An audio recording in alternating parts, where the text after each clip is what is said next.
Good morning, everybody. I'm very fortunate this morning. This is Jason Santos on my show, Project Humanity. I've got a returning guest this morning, Dr. Marcus Papadopoulos, a tremendous historian, international affairs analyst, highly respected man in this field of trying to explain to us what's going on in this global, very dangerous global casino mental asylum at the moment. Thanks, Marcus, for all the things that you do.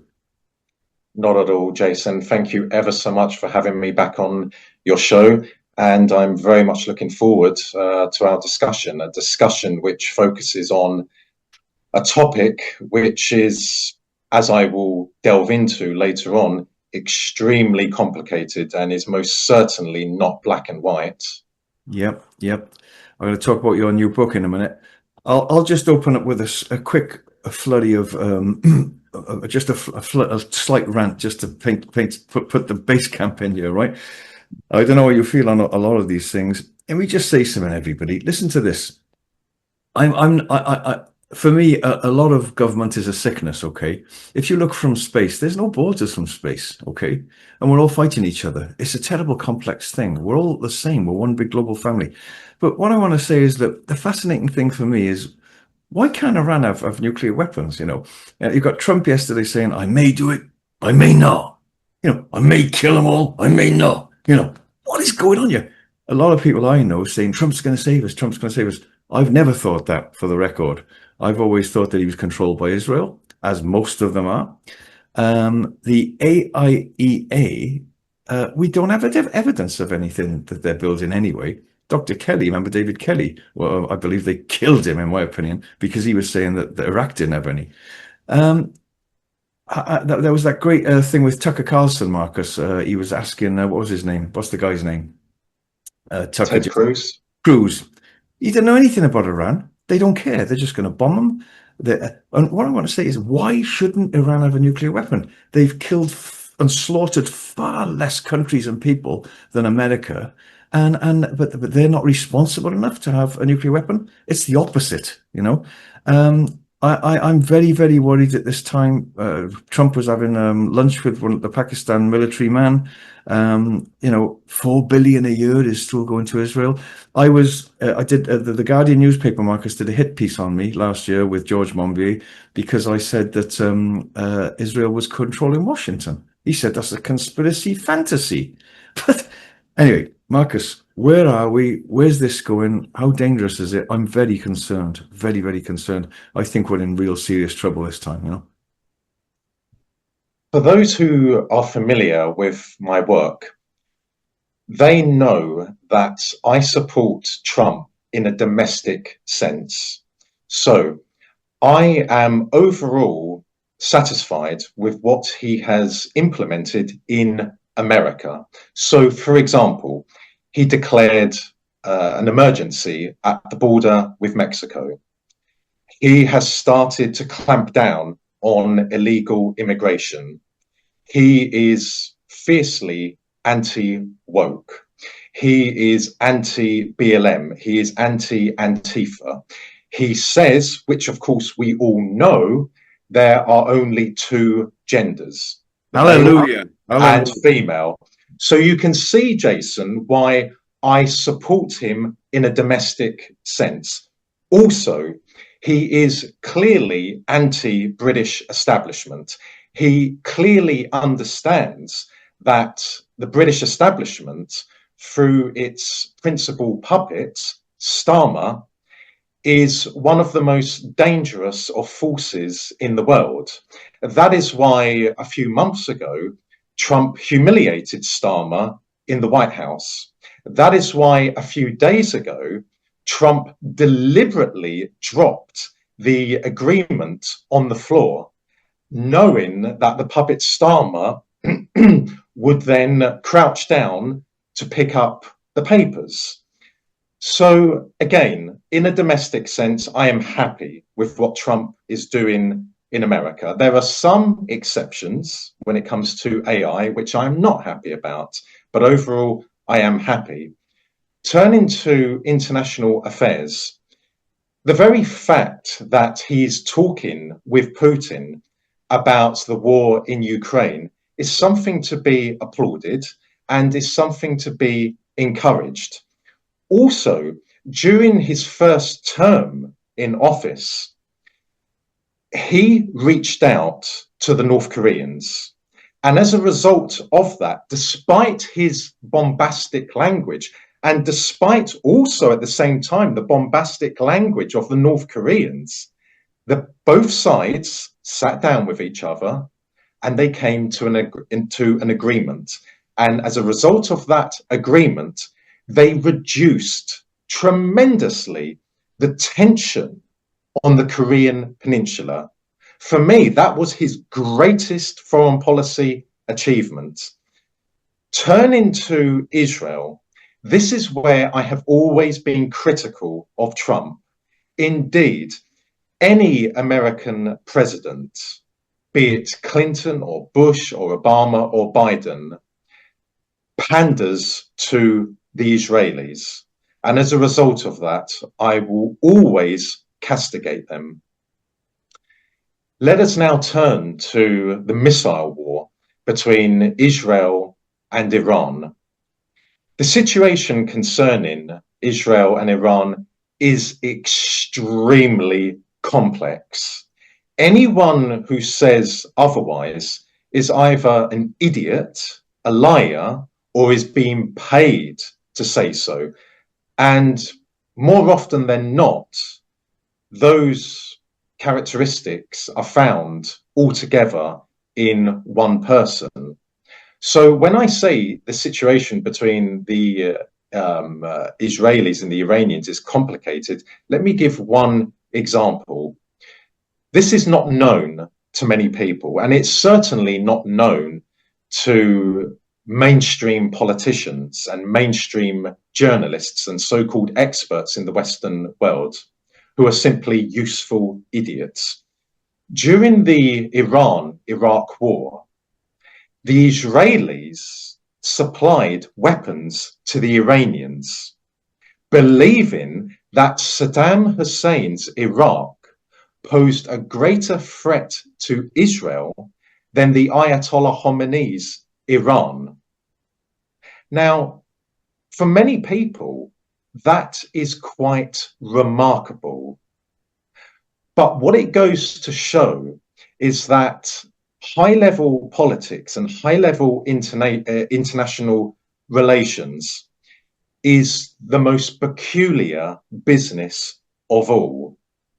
It is not for the faint-hearted. And quite frankly, as the Americans say, if you can't take the heat, you better stay out of the kitchen. So again, it's not a straightforward situation concerning the Israelis and the Iranians. You posed a very good question, a very pertinent question to me a few moments ago. If Israel has nuclear weapons, why shouldn't Iran have nuclear weapons? Well, let me start by saying, if people are concerned about secret nuclear programs, for example, in West Asia, which is the most volatile part of the world, then they should be concerned first and foremost with Israel, because Israel has nuclear weapons. Israel is not a signatory to the Non-Proliferation Treaty. I do not wish to see Iran have nuclear weapons. I do not wish to see any other country in the world develop nuclear weapons. However, the reality is that Israel has nuclear weapons, and therefore it makes West Asia all the more unstable. Do the Iranians truly seek nuclear weapons? I do not believe they do. This March, Tulsi Gabbard, the chief of the National Security Agency, said that Iran is not developing nuclear weapons. Others from the United Nations have said the same thing. I am not saying that Iran in the future would not seek nuclear weapons. They could. Why? Because they see it. They see the possession of nuclear weapons as the ultimate deterrent to Israel. Israel has nuclear weapons. This is the problem. And I have long argued that Israel is the greatest source of instability in West Asia. And indeed, Israel is one of the foremost sources of instability in the world as a whole. In regard to what Trump has said publicly this week, I must say this. What the Americans and the Iranians say in public is designed for projecting national strength, national dignity, and there is also psychological warfare involved. However, the Iranians and the Americans are talking to each other, and they are talking to each other directly behind closed doors. What they are saying to each other in private is all that counts. I am not interested in the hostile rhetoric emanating from Trump or emanating from the Ayatollah Khamenei, because, as I said, what both sides say in public is designed to project national strength, national dignity, and there is psychological warfare involved, as I mentioned, and also they are both playing to their respective domestic audiences. So it's not important what they say in public. It's the fact they are talking to each other behind closed doors. That is realpolitik. That is how high-level politics and high-level international relations work in practice. So I will say this, Jason. The very fact that both sides are talking to each other in private is something which is to be commended. And I have said for many years now, and I will say this now, I do not believe there will be a war, an all-out war between America and Iran. In spite of Trump's close ties to the Israelis, I believe that he is opposed to war. I think he demonstrated that with the North Koreans during his first term in office. I think he has demonstrated that thus far by talking with the Russians regarding the war in Ukraine. A few months ago, he began talking with the Iranians. If Kamala Harris had won the election last year, she would not have started talking with the Iranians. She would not have started talking with the Russians. So I believe, as I said, that Trump does not favor war. But yes, to a very large extent, he is beholden to the Israelis, and America as a whole is beholden to the Israelis. I'm not so sure that Israel controls America. Clearly, the Israel lobby exerts enormous influence and power in American politics, and that should not be tolerated. In my opinion, Jason, no foreign country should have influence in America or in Britain or in Germany or in Greece and so on and so on. I'm absolutely opposed to all foreign lobbies. They should be expelled from every country in the world. But that said, I think that Trump understands an all-out war between America and Iran would not be in the interests of America. And I believe he knows that the only country who would benefit would be Israel. And I also believe that behind the scenes, there is tension between Trump and Netanyahu. So let me give you one example. After the deep state stole the election in 2020 for Biden, the first foreign leader to call Biden to congratulate him was Netanyahu. Trump is not a man who forgives or forgets. He's a very intriguing man, a very fascinating man.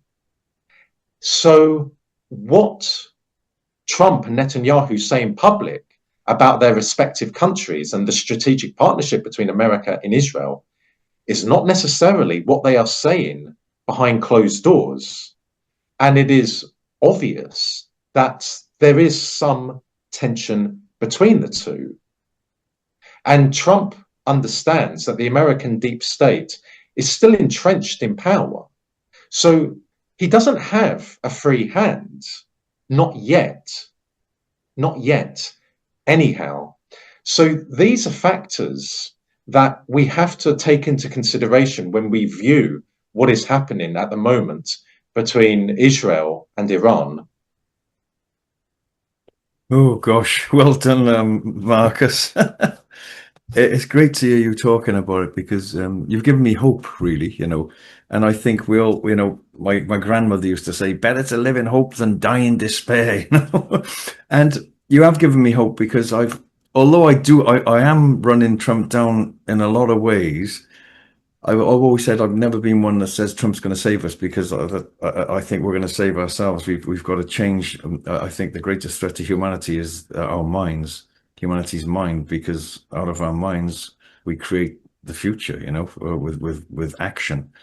Most of what worries me the most, Marcus. I'm going off on a bit of a tangent here, but what worries me the most is most of the things you see now globally with tensions, or most things you see, and even in our own lives, as we slightly discussed earlier on, is an outcome, is a consequence and a feedback loop from previous decisions made, with or without vision and wisdom. And what really worries me always is that our situation globally, the tension, the madness, the war, the killing, the maiming, is from previous decisions made, mostly without wisdom and vision, I've got to say, for power, profit, greed, and slavery and debt. The opposite of what it should be. Oh, symbiosis, love, caring, sharing, freedom, and happiness. But you know me, I'm a bit of a utopian in one sense. I just see that it could be so much better than this, Marcus. It really bothers me, So, but it's great to hear you speak, and you've given me hope there. And I remember I spoke on Russia RT many years ago. I can't remember if it was when Iraq was kicking off or something. We were with Tony Benn outside the blooming American embassy demonstrating. We were called conspiracy nutcases then to say that Iraq didn't have weapons of mass destruction, But, I did a talk on, and it was sort of around kill them just in case, because it was at the time they were bombing wedding parties in Iraq, just in case there was a terrorist in there. And what bothers me with how sort of a trigger happy America can be, and the West can be mostly, is that they can do things like that. Well, let's just kill them just in case.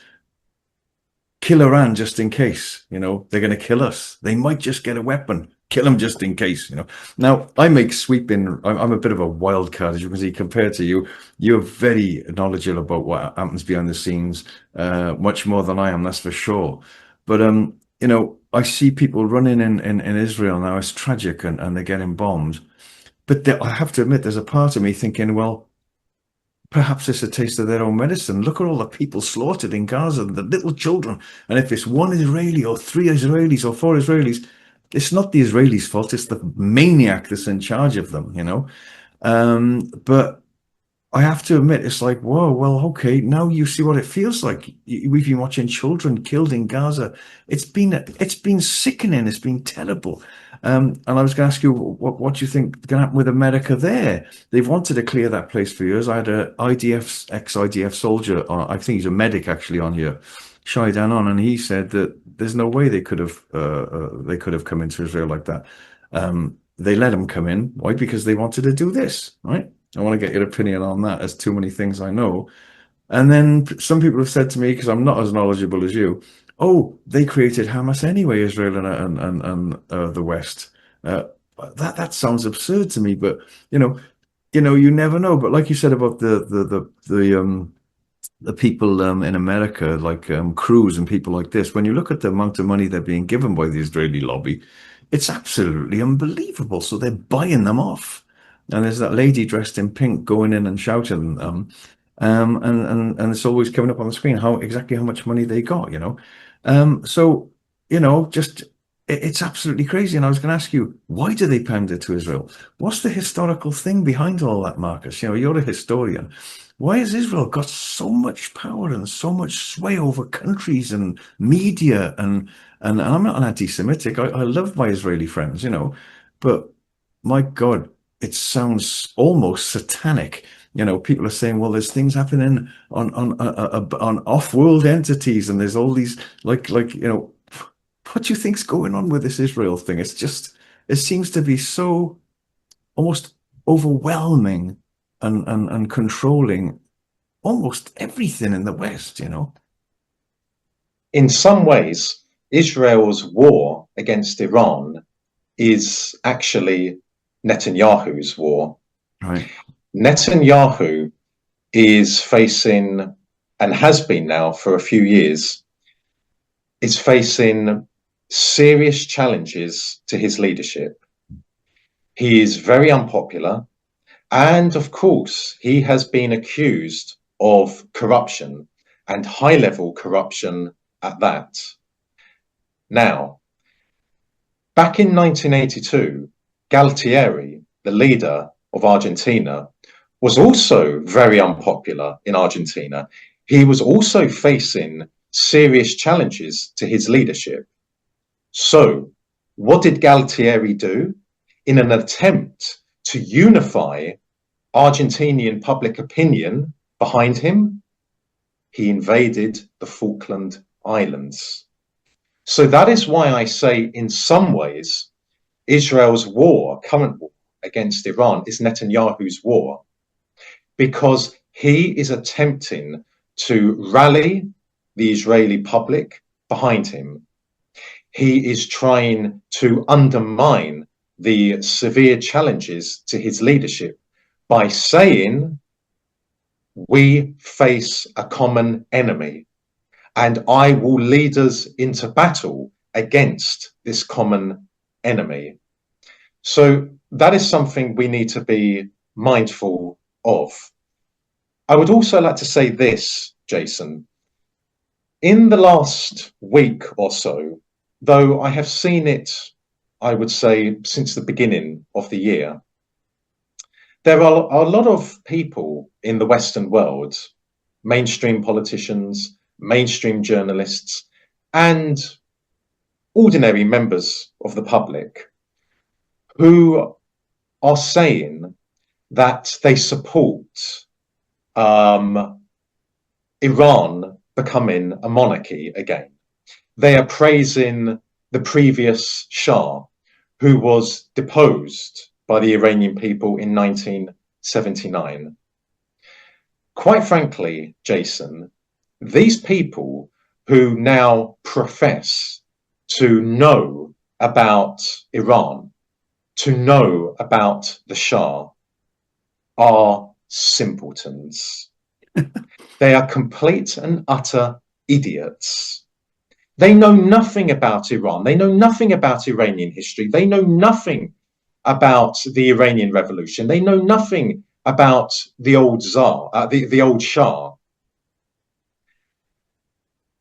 What they don't talk about, because they are ignorant of, is the fact that when Iran was ruled by the Shah, Iran was a tyranny, and a brutal tyranny.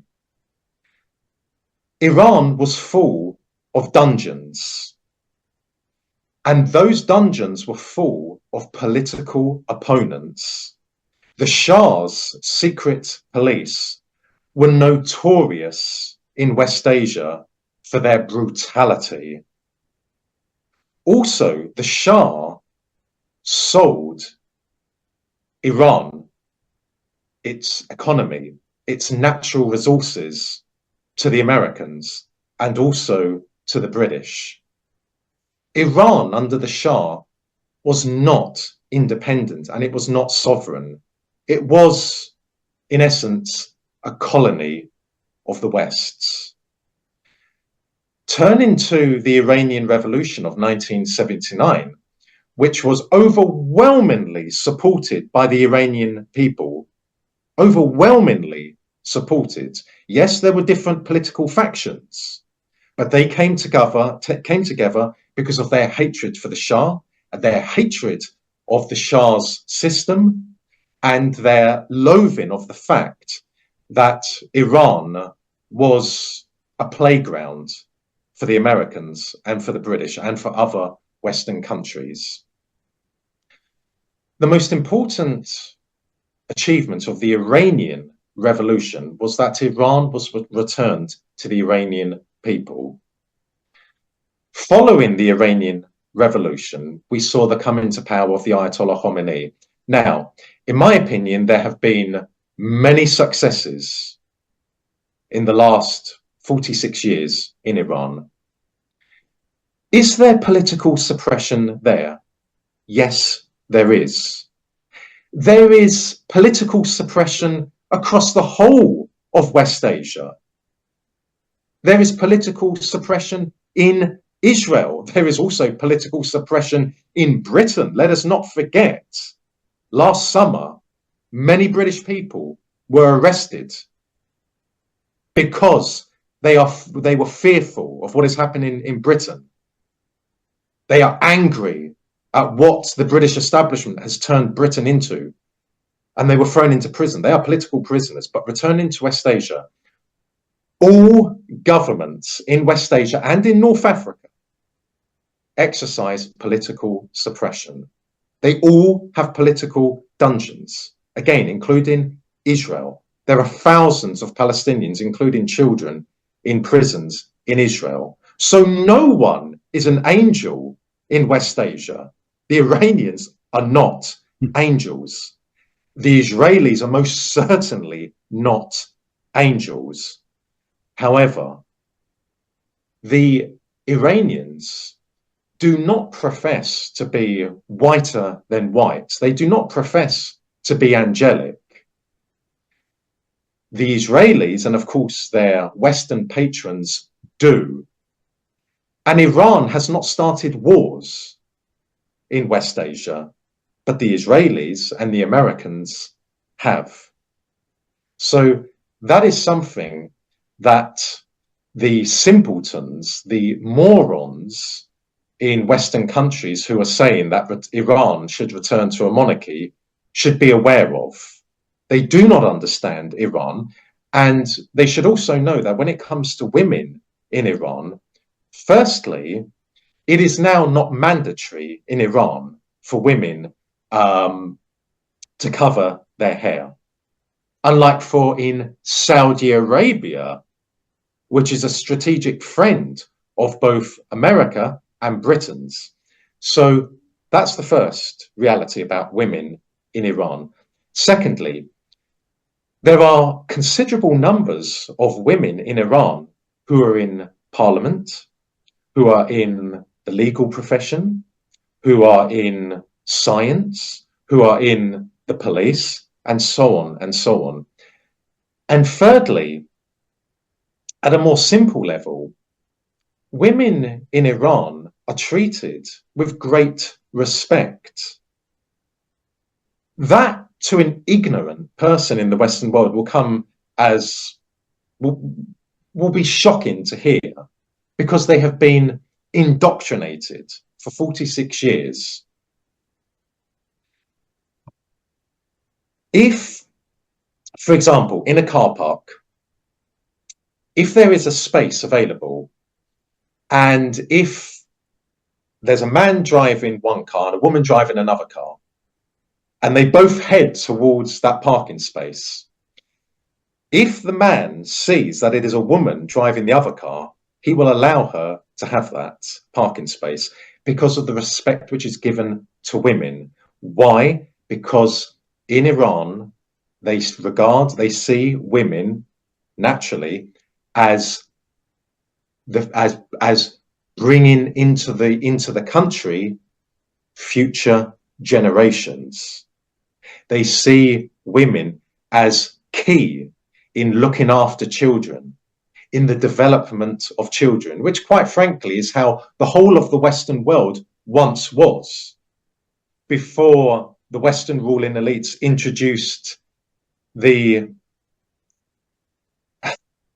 unsubstantiated concept of equality between men and women. Men and women are not equal. They are different.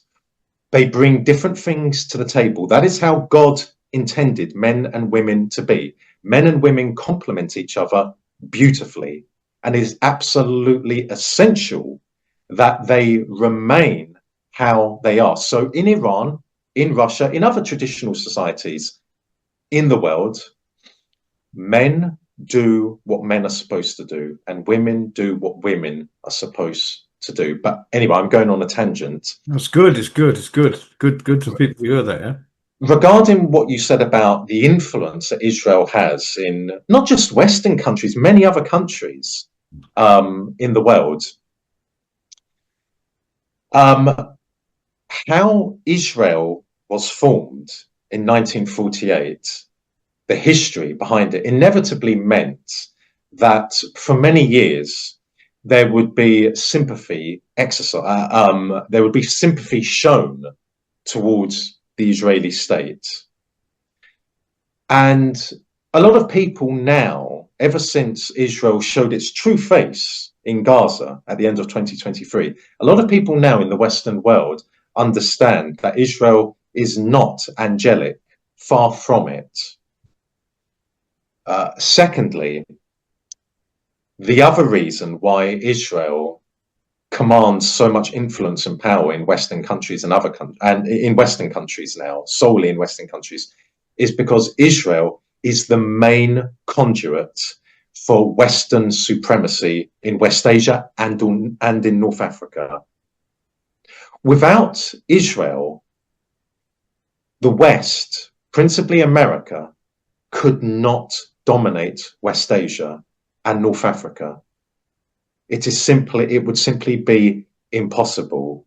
Therefore, it is absolutely crucial for the Western ruling elites, for the deep state in America, to ensure that Israel receives billions of dollars in aid each year and vast amounts of military equipment and military technology year in, year out. But of course, the American deep state does not represent the American people.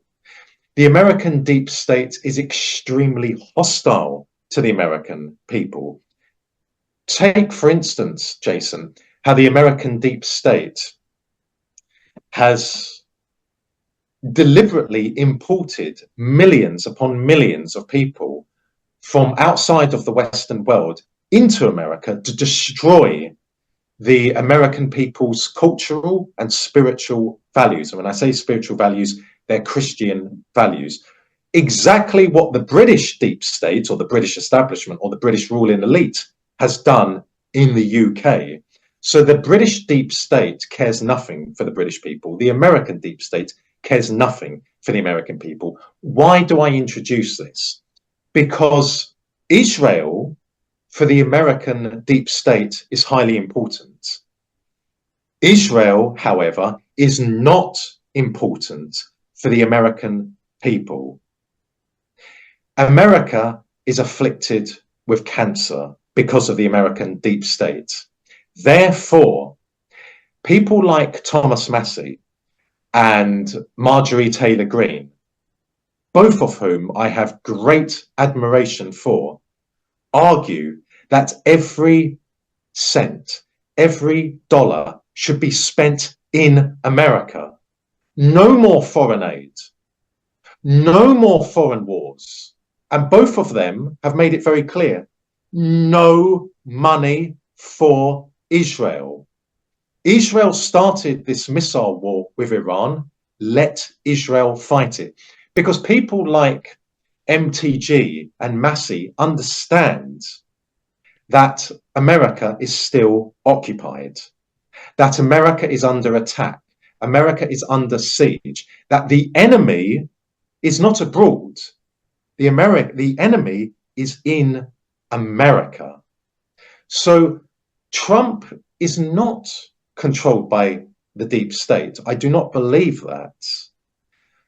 But I do believe, however, to an extent, he's beholden to the Israelis. And I think in the last few days, in spite of what he said in public, I believe that he is now tussling with the reality that he is beholden somewhat to the Israelis, maybe to a large extent to the Israelis. As I said, Trump is a very intriguing man. I also think some of his public comments in the last few days should be seen in this light too. He is very bitter, he is very angry, and he is very vindictive. Why? Because of how he was treated in the last few years. They attempted to kill him on 2 occasions. They attempted to send him to prison. He was accused publicly of being a traitor. For years and years, he was subjected to that. Now, it doesn't matter, Jason, that he's a billionaire. He's a human being. He's a man. That is going to, that would have, how he was treated has taken an immense toll on his mind and on how he sees the world, how he sees people in general. So I believe that the other reason as to why he's making a lot of these bombastic comments, will he not attack Iran, is because he wants to leave people feeling on a knife edge. He wants to make them feel tense. He wants to make them feel anxious, because that is how he felt when he was being targeted. Now, some people would condemn him for that. My own view, Jason, is that I understand that. We're all human beings, and in particular, men. Men are very different to women in that respect. A man who is targeted and brutally targeted will become angry and will become vindictive. If you are pushed beyond your breaking point, Jason, you will become the same as Trump, on a far lower level, of course, but you would. I would too. I have been targeted by the powers that be in the Western world for many years. What would have been very successful and lucrative careers for me and satisfying careers for me have been ruined because of my opinions, because of my interpretations of certain periods in history, and because I will not surrender, I will not compromise. I have no regrets about that, Jason. But of course, at times I have felt very angry and very bitter. That's natural. I'm a human being and I am a male.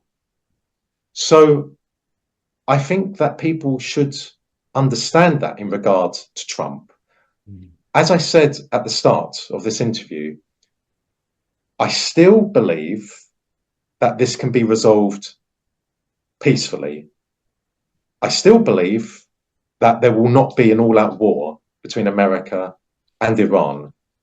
I hold to that opinion.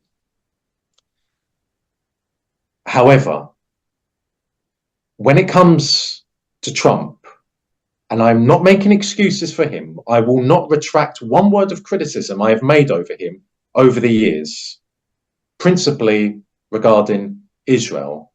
But I will say this: something is better than nothing. He is going after illegal immigrants in America. Good. He is attacking woke. Good. He has affirmed in law that there are only 2 genders, male and female. Good. He has stopped the attacks on Christianity in America. Good. He is talking to the Russians about Ukraine. Good. He began talking with the Iranians about how to resolve the differences between America and Iran, principally regarding the nuclear issue. Good. Something is better than nothing, Jason. I will take anything, even if Trump delivers 10% of what I would like him to do. something is better than nothing. Compare and contrast, Jason, to Britain. In Britain, which is a tyranny and a kleptocracy, we get nothing. Nothing whatsoever. Aside from Rupert Lowe, who I have great admiration for, and he's very courageous with how he is now tackling the British establishment, and as he now describes it as the British state. Aside from him, there is no one in the House of Commons who supports the British man and woman. And when I use the word British, I mean British. I don't mean these fake definitions that the British establishment has put out. So in Britain, Jason, we get nothing. In America, thus far, if it changes, then I will condemn Trump. But thus far, he's delivered a lot of good. Anything that happens in America will be felt in Britain. And I have long said that the British people can't save themselves. They turned away from God many years ago. They did not defend their culture. Now there is a cultural revival in Britain. Splendid. There is also a spiritual revival in Britain. Splendid. Many British people are returning to God, or they are finding God. This is good. But I still don't believe that British people can save themselves. I have for many years now said that salvation for the British people, apart from divine intervention from God, salvation for the British people can only be found in America, and can only be found with someone who is willing to go up against the American deep state. Is that person Trump? It's too early to say. He's done a lot of good so far, but I'm not sure. But what is for sure is that the British establishment, the British deep state, is rattled by a lot of the things he's saying and doing. Well, that's good for us, Jason, in Britain. That's something. So I know I've digressed somewhat, but I do think these are important points which people should be aware of and people should take into consideration. Trump is anything but perfect, and he's not an angel. Putin is not perfect, and Putin is anything but an angel. But with Trump, there is something there which resonates with normal human beings in America and the rest of the Western world. Again, I reiterate, something is better than nothing. Oh, well said, Marcus. It's really good to hear you talking about that, because I can be quite reactionary. As Trump's controlled by Israel, that's it. I'll condemn him, and it's not good, because I'm glad he's there. Don't get me wrong. Can you imagine Biden and Harris, like you said? Oh my God, I don't know what would happen. These people, and you saw, one of the best things he's done is stop men beating women up in the Olympics in a boxing ring. I mean, I've never seen anything like it in my life. I just get, how is that happening? Because they want these psychopath, satanic entities in these echelons. They want people's perception to be skewed. They want to take away people's spiritual connection to God, or whatever anyone wants to call their God, or the great infinite intelligence that's making all this amazing mathematical universe tick. Wow. And yeah, so thankfully that's coming back, and I really admire him for that. But you've helped me today. You've softened me off a bit, because I was getting really irritated about Trump. Well, could I just jump back in very quickly? Please. There is nothing wrong with criticizing Trump, as you do, regarding his relationship or America's relationship with Israel. That's perfectly acceptable, perfectly legitimate. And most people in the MAGA movement bitterly oppose foreign wars and bitterly oppose sending weapons and American taxpayers' money to any country in the world, including Israel. So that's something that Trump has to be aware of and is aware of. And I think that if he, and hopefully he will, if he continues to talk with the Iranians and does not participate in the Israeli war against Iran, this will be a reason for it, because Trump, amongst other things, wants to be loved. Now, Putin wants to be loved. Napoleon wanted to be loved. Alexander the Great wanted to be loved. Those are men, real men. There's nothing wrong with it. If you start tackling that, then you start interfering with the fundamentals in men and in women. And you and I, Jason, are no different to that. You know, you want recognition for your work. That doesn't mean you're arrogant. There's nothing wrong with that. It's about male pride, and male pride is natural. Male pride is a good thing. What's wrong with that? I would like recognition for my work.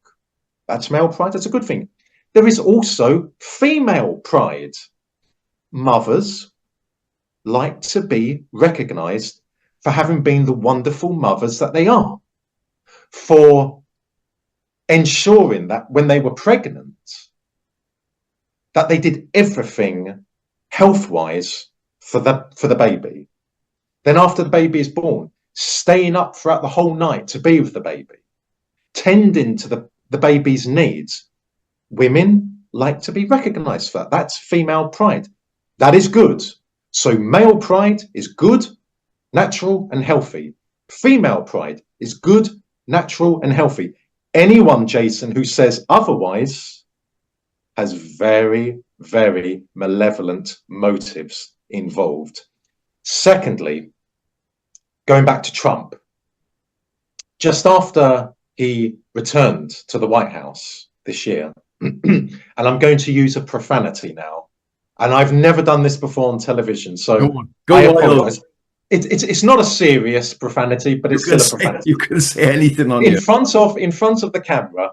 Trump referred to woke as, quote, crap.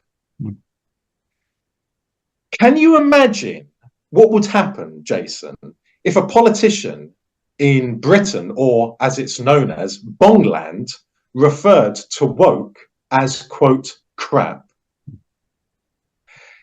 There would be hell to pay for that man or woman, even though, of course, woke is crap. That person would be treated as a horrific criminal. So people across the West, the ordinary people across the Western world, America, Canada, Britain, France, Greece, Germany, Portugal, Australia, New Zealand, they know what woke is. Trump said it for them. Trump has said many things that many people for many years have believed, but were fearful of saying in public. He is now saying those things. He is saying things, Jason, that had to be said. Basic things, common sense things, but no one was saying it. He is saying it. Again, something is better than nothing, because as you rightly said, Harris wouldn't have said that. Biden didn't say that. Obama didn't say that. Bush didn't say that. Clinton didn't say that. All those wretched, horrific human beings and horrific war criminals. Each and every one of the aforementioned American presidents should be in prison for the rest of their lives for what they did. Not just in West Asia, not just in North Africa, but in the Balkans. Look what Clinton, and of course Blair, but we're talking about the Americans. Look what Clinton inflicted on the Serbs. in Bosnia, in Croatia, and then in Serbia, or as it was then, the Federal Republic of Yugoslavia in 1999, when NATO began its illegal, criminal, unprovoked war of aggression against the Federal Republic of Yugoslavia. Look what Clinton did. Let me give one example. Clinton and Blair dropped depleted uranium on the Serbs, all across Serbia, civilians, resulting in cancer rates in Serbia skyrocketing. And to this day, cancer rates in Serbia are enormous. Why is that? That is because of Clinton and the American deep state. Deformed babies. Sorry to jump in, Marcus. No, I did Doug Rocker, who most people don't even know now, but I did big things on depleted uranium before, and my God, that was unbelievable. Uranium tipped bullets explodes, turns to uranium oxide. It goes on, it never goes away. Its half-life, was it billion, so I don't know how many billions of years or something, never goes away. And I was very worried that they might be using those bombs in Gaza. I really hope so. I really hope not. But I haven't looked into it yet. But no, sorry, Marcus, carry on. No, not at all. I was coming to the end anyhow. So for that reason alone, having dropped depleted uranium on a country, because it was cheaper to drop depleted uranium than to destroy it in laboratories.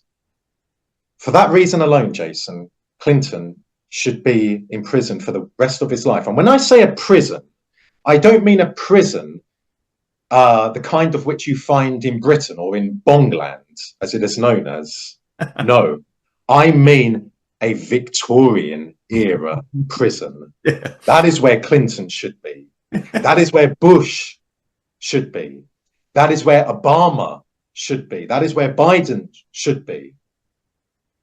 And again, it's very early on in Trump's presidency. So far, domestically, I'm satisfied. If that changes, you will hear me. But so far, he has averted war. Take, for example, how he exposed and humiliated the Western ruling elite's principal puppet in the world, Zelensky. Oh, yeah. What he said to Zelensky is what many of us have been saying for many years. But of course, we don't have the platform that Trump has. But he said it. He looked at Zelensky and he thought, first of all, you are the main puppet of the American deep state, which has attempted to kill me on 2 occasions. Secondly, you are the individual who has received billions of dollars of the belonging to the American people, money which the American people have worked hard for, and he's taken it, and his henchmen. So I keep on repeating something. In regard to Trump, something is better than nothing. You got nothing from Obama. You got nothing from Biden. You got nothing from Clinton, nothing from Bush. So far with Trump, we have received something. Of course, I want more. Will we get that? I don't know. But again, I'll take anything good that comes. That's how desperate I am being in Britain. Anything positive that comes from America, I will gladly embrace it and hold it. Well said, Marcus. I know I kept you long enough. We've gone over time, but it doesn't matter. It's worth it. Speaking to you, it's great. Just to say one or two foods to wrap it up, and then we're going to go to your books before you go. I want to say first, well done, Marcus, for what you're doing. I know you're doing things that people don't even know about with animals, with helping animals, with helping people with their health. Am I allowed to say what you do with what we talked about earlier on? Certainly. You're a tremendous sensei, teaching people karate for many, many, many, many years. It's my passion as well, as you know. Karate is my soul food, is my thing. You're helping people with that. You're very humble. like you said about, you've been banned from all sorts of platforms like I have myself for speaking the truth, for God's sake. There should be money raining from you on the sky, not it's all about money. If you're lying and cheating and selling bombs and being corrupt, then the money flows to you, or selling drugs. It's just bloody unbelievable what's going on here. But like just one or two points I want to just cover what you said. Like you said about the mothers and everything, that they're holding that child, and let me say to everybody, the reason I do my work is because of people who haven't been born yet. I'm looking at people who haven't been born yet. We're the midwives. Everyone here. So speak out, do something. There's people who haven't been born yet who are relying on what everybody does now, which creates their future. And there's people in food banks that I know are going food banks. They're spending billions. What, 2 billion? I wrote it down here. 2 billion on that new stealth thing. 4 billion to Israel.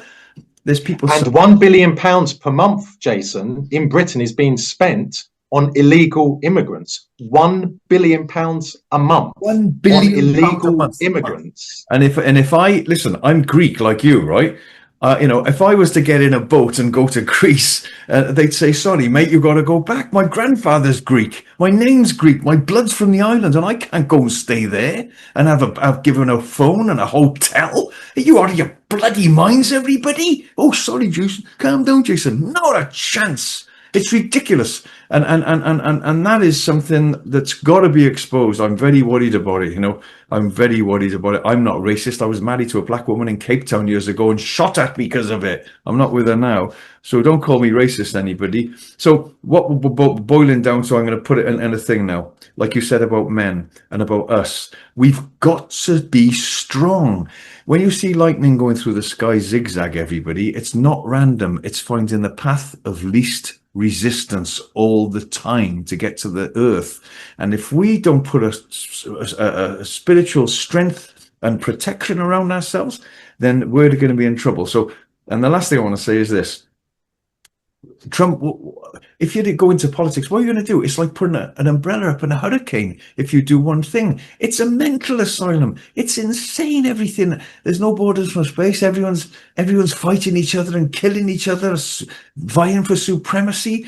And what I would say, like you said about putting people in prison, Marcus, with me, it'd be zero tolerance. And I know everyone's got to fight each other. It's gone too far. It's got a momentum and a trajectory now. It's hard to turn a super tanker when it's all, So I know it's not simple. You can't say, everybody hand in your weapons, let's have utopia. It's not that simple, everyone. I understand that. But when it comes to human madness, that's destroying this planet, destroying the world and making people's lives a misery, zero tolerance. If you show ideally in my world, it'd be like you show any madness and you want to kill anyone or you want to do some harm, quarantine for you, mate. Finished. Quarantine until you're rehabilitated. And that's what people should be, the government should be held account.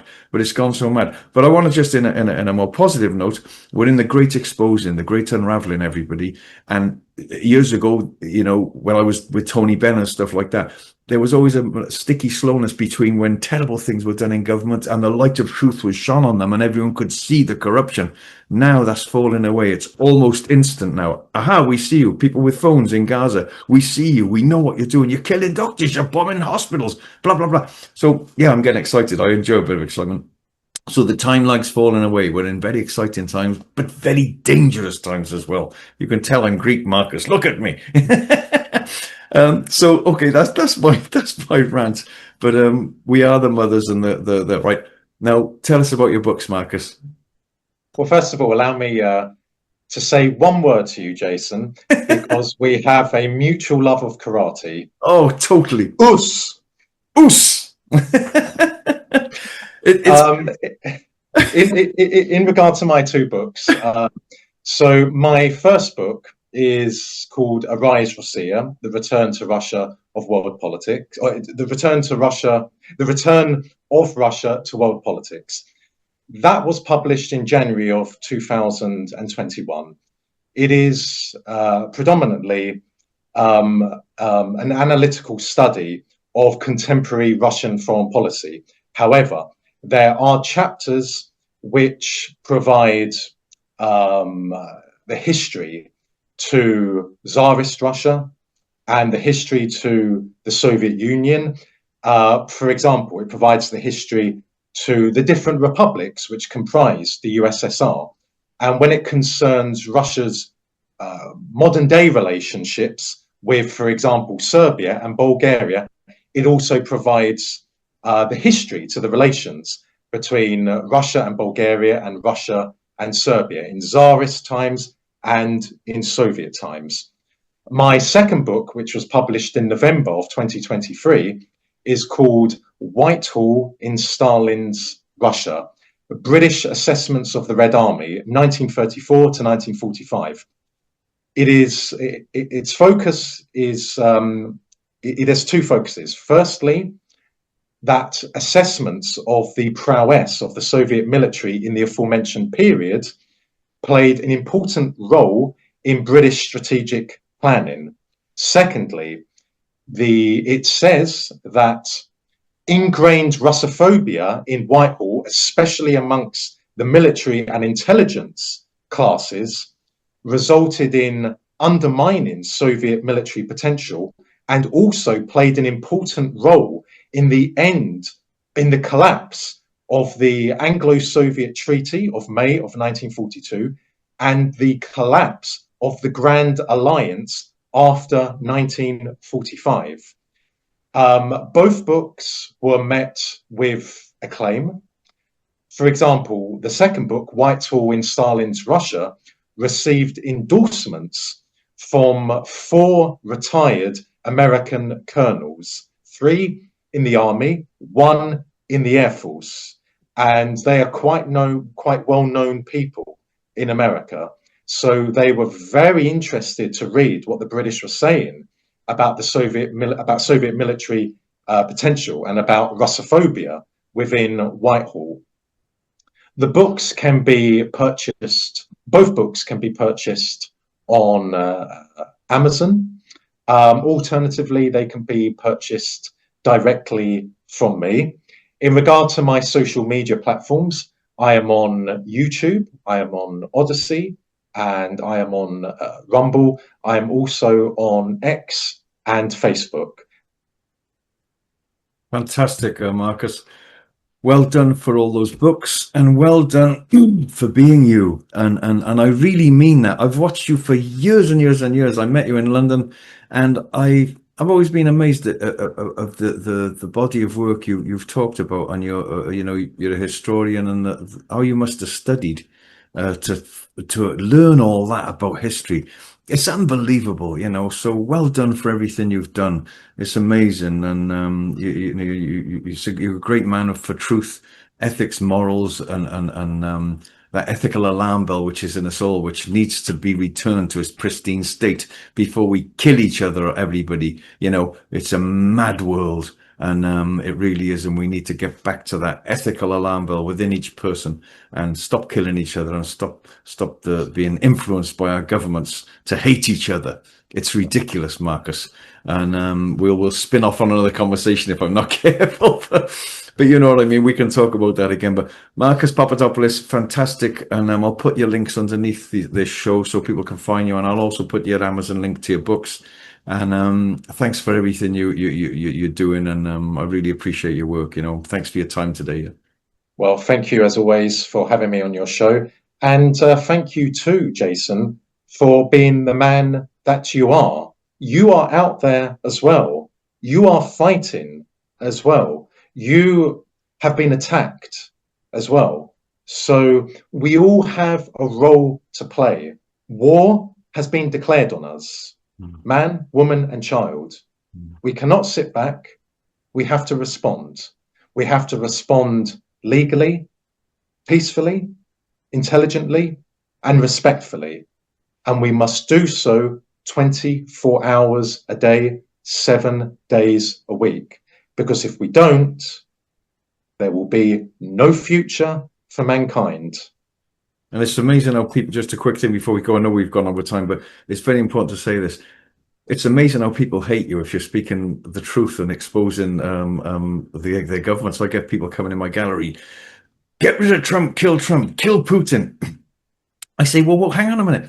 How many people have they killed compared to Biden and Obama? Oh, yeah, well, yes, but kill them. You know, the deep programming from the newspapers and everything. And the Guardian did a hit piece on me, and the BBC and the Times newspaper.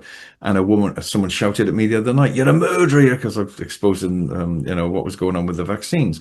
And the same woman, if she's watching this, if you do that again, we're gonna get you. Well, the police will get you. Yeah? She swerved towards me the other day in town because I'm what we're doing is we're shining a light on everything that's not true, and which is true. It's like, wow. But anyway, I'll leave it there with that. But thank you, Marcus, for that. And it's not easy doing what we're doing. It would be so easy to sell out and go and work for the normal establishment, but we can't do that because we've got an ethical and moral thing inside us which tells us what's right and wrong. So thanks, Marcus. I'll be in My touch. pleasure, as always. All the best. Yeah. Thanks very much. Take care now, right? You too, Jason. Well, there he goes, Dr. Marcus Papadopoulos, an amazing man, absolutely amazing man. And I won't rabble off too much, other than just to say, get my book as well. It's there somewhere. I'll put it up on the screen. The Emergency Transformation of Human Beings as the Solution to the World's Problems. I probably should have called that book Finding Happiness, Peace and Strength in a World Gone Mad. And I might change the title to that, because but that is a lot of what it's about. It's about finding that peace and stability within oneself. And once you do that, then it projects out into the world. If we can all find that strength and peace within ourselves, and that integrity again, and that deep feeling that we just want the truth. We want to be happy. We want to be free. Anyway, I won't go on about that because my other shows are going to be talking about that soon, and we're starting them this week. So well done, everybody, for being you. Thanks for watching. And if you want to support me, go to Patreon. You can support me on there. People often say, ask people for help. I'm doing this work. I don't get paid for it at all. So and also we are promoting some of our products, which you will have the links underneath there. The patches, which are quite phenomenal. People are raving about them. So we're an affiliate for them. I'm an affiliate for the Roots products, and also for Clive de Carle's products. And you'll see all those links underneath there. And yeah, if you want to see my artwork, I'm an artist as well. I've got an art gallery in Totnes in Devon. Jason Leosalis art.com. You can go there and you can look at my prints and my original paintings there, or pop by the gallery and say hello to me, because I love meeting people, and I love you all dearly. You know that. I even love people who are killing people in the world and bombing people, because it's a mental illness. It really is, to think that we're different from each other. Yes, cultures are different. Yes, and no one's the same exactly, but there's no borders from space, everybody. There's not. If you could try to explain to a symbiotic being of love and integrity from another planet what's going on here now, they'd never believe you. They're bombing them. They're bombing them. They've just bombed all them. They bombed them before. They're doing that. They're bombing them. They hate each other there. They're vying for control over there. They're going to do that to get that. They're going to do that. And when people scream and say, we don't want that, they're going to do that, which was what they wanted to do in the first place. It's just absolutely dreadful compared to what it could be like. We could be living not in a complete utopia, because it is a predatory ecology on the planet Earth. It is, but we could be living in a much nicer place than this. So I've still got hope. Speaking of Marcus, thanks, Marcus. It's helped me a lot, because I do get quite angry what Trump's doing and what the administration is doing, and they're supporting Israel. But what I was going to talk about with Marcus, but I didn't, is that who knows? Perhaps Israel is, stopping, radical Islam taking over the whole world. How do we know? How do we know? Or perhaps the resistance to Israel is stopping them taking over the whole world, the chosen ones. Oh my God, I've been anti-Semitic again. There's no one's better than anybody else. Flags, they're an illusion. I'll flag, I'll kill you. If you burn my flag, I'll kill you.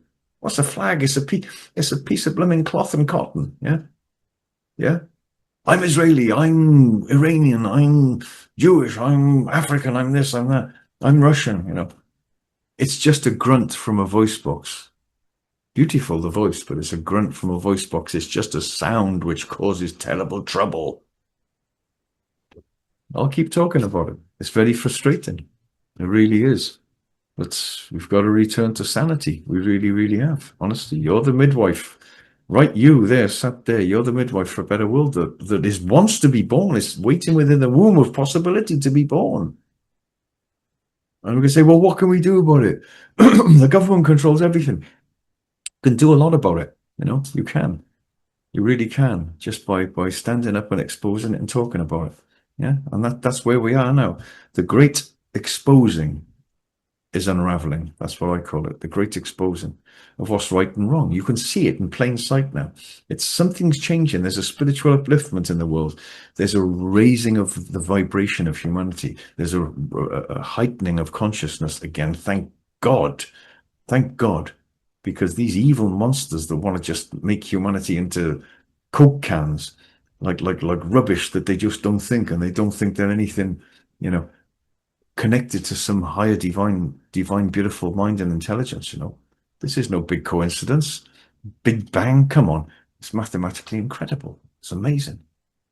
So be kind to yourself, be gentle to yourself, and be kind to other people. Go out of your way to be nice to somebody.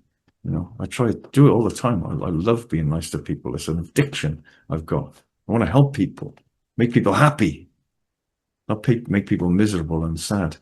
Be kind to people and be kind to yourself. Anyway, that's me. That's my rant. I'm going. Thanks, Dr. Marcus Papadopoulos. Fantastic man. What a lovely man. I've met him. Real gentleman.